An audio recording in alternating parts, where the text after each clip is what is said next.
Good evening, I'm Devin Bartolotta. Tonight, Mayor LaToya Cantrell is opening up in a one-on-one interview with Katie Moore. Cantrell began this year battling an intense recall effort to remove her from office. She ends it with violent crime down, and she says progress made on investing in the infrastructure that's key for the city's future. Here's Katie with the exclusive interview. Thank you for being here. Thanks for doing this. We appreciate you taking the time. It's been a year. It has. It's been a year. You just had your State of the City address last night. What were some of the highlights for you?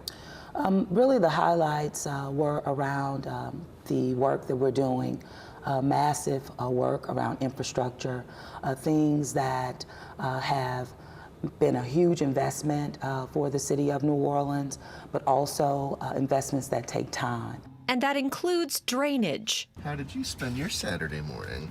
Do you think that the Sewerage and Water Board and Gassan Corban should have said, we don't have enough power to power these pumps?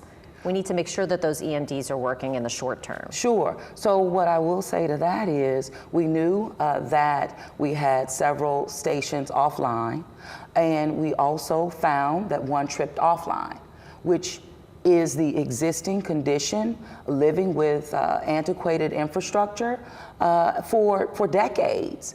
And so what we have to do is do our best to maintain what we have while we're making these bold investments that will provide the redundancy and the power that's necessary. Cantrell said it was the third time her Broadmoor Street has flooded.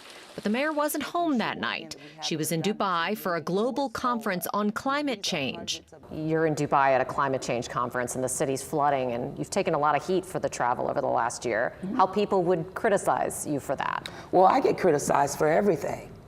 But I have to do the work. I have to stay focused because the alternative is doing nothing. And you know what? You're damned if you do, you're damned if you don't. But I'm gonna do. And when I do, we're gonna see results on behalf of the city, on behalf of the residents that I serve. She says trumpeting investments the city has made, getting it recognized globally, in turn, helps bring in more state and federal dollars. The last poll that was done said that your approval rating's around 30%. That's the last public poll.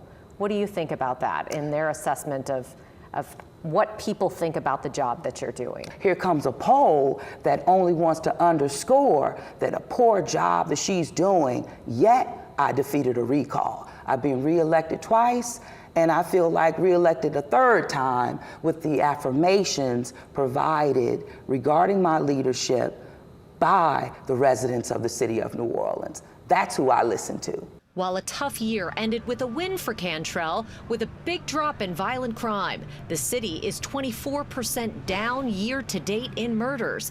Her year does not end free from questions about looming federal investigations. So relative to any investigations, what I do is comply.